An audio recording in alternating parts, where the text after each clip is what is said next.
Hola, ¿qué tal? Bienvenidos a un nuevo video. En esta ocasión vamos a dar una prueba clásica de la geometría. Hablo de la demostración de Euclides de la proposición número 5 de sus elementos. Es una proposición bastante conocida y se le ha bautizado con el nombre de Pons Asinorum, que significa literalmente puente de los asnos. Es una expresión en latín. Es dudoso por qué se le ha dado este nombre, no queda claro si por su aparente dificultad, en la que muchos estudiantes más bien de la geometría se quedan estancados y no pueden avanzar, o porque su diagrama sencillamente recuerda a la imagen de un puente, no lo sabemos. Lo único que podemos decir con seguridad es que este término se originó en la Edad Media.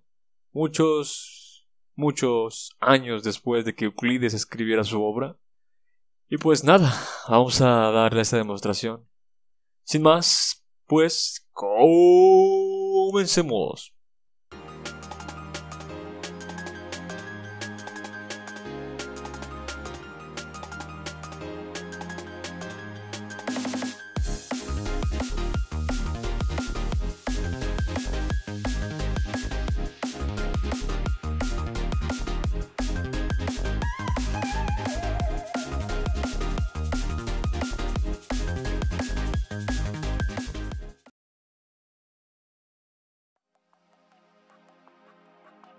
Ok, entonces comencemos con el enunciado del teorema.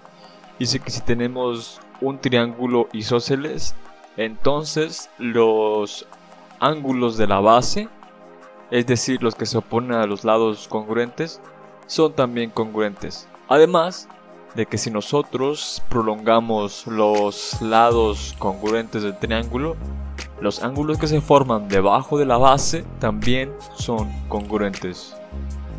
Vamos a proseguir entonces a dar la demostración del teorema. Primero, en ese triángulo vamos a denotar los vértices ABC de la siguiente manera y será nuestro triángulo ABC. Ahora, nosotros sabemos de ese triángulo que el segmento AB es congruente con el segmento AC. ¿De acuerdo? Y lo que queremos probar es que el ángulo ABC es congruente con el ángulo ACB. Y si prolongamos los segmentos congruentes debajo de la base, los ángulos que allí se comprenden serán también congruentes entre sí. Muy bien, entonces nuestro primer trazo va a ser prolongar los dos segmentos congruentes del triángulo por debajo de su base, ¿sí? En la misma dirección, de la siguiente manera. Y allí elegimos cualquiera de las dos prolongaciones para poner un punto arbitrario D. En este caso voy a elegir la prolongación de AB para poner el punto arbitrario debajo de la base D, de esta manera. Y en la otra prolongación voy a poner un punto E, de tal manera que el segmento AD sea congruente con el segmento AE. Entonces el primer punto va a ser arbitrario, mientras que el segundo punto en la otra prolongación va a depender de donde puse el primer punto. Ahora unimos el punto C con el punto D para formar el segmento CD y el punto B con el punto E para formar el segmento BE. Y aquí notamos que el triángulo ADC es congruente con el triángulo AEB, puesto que en el triángulo ADC, el segmento AD es congruente con el segmento AE en el triángulo AEB. Y el segmento AC del triángulo ADC es congruente con el segmento AB del triángulo AEB. Y el ángulo comprendido entre estos dos segmentos, el ángulo A, es común a los dos, es decir, el ángulo A es congruente consigo mismo, tanto si está en el triángulo ADC o en el triángulo AEB. Por lo tanto, podemos concluir que estos dos triángulos son congruentes por el criterio lado-ángulo-lado. En particular, vemos que el segmento BE es congruente con el segmento CD porque ambos se oponen al ángulo A en ambos triángulos congruentes. Esto quiere decir que son correspondientes u homólogos y sabemos de ellos que son congruentes.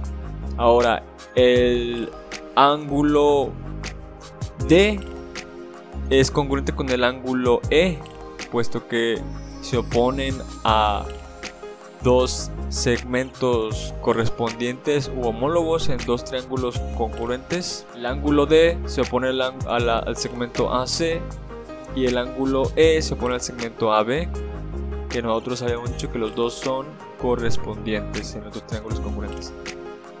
Y el segmento BD es congruente con el segmento CE, puesto que nosotros sabemos que AD es congruente con AE por construcción y el segmento AB es congruente con el segmento AC por hipótesis. Por lo tanto, si a cosas iguales quitamos cosas iguales, los residuos son iguales. Es decir, si AD quito AB, me queda BD, pero sería lo mismo que decir AE le quito AC, entonces me quedaría CE. Por lo tanto, esos dos segmentos son congruentes, por lo que tengo los elementos necesarios para concluir que el triángulo BDC es congruente con el triángulo CEP por el criterio lado ángulo lado.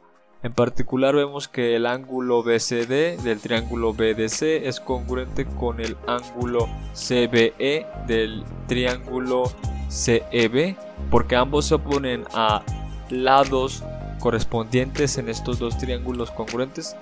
Los segmentos CE y BD. Además, de manera análoga, el ángulo ABE es congruente con el ángulo ACD, puesto que se oponen a lados correspondientes de dos triángulos congruentes. Así tenemos estos pares de ángulos congruentes. Y si a cosas iguales quitamos cosas iguales, los restos son iguales.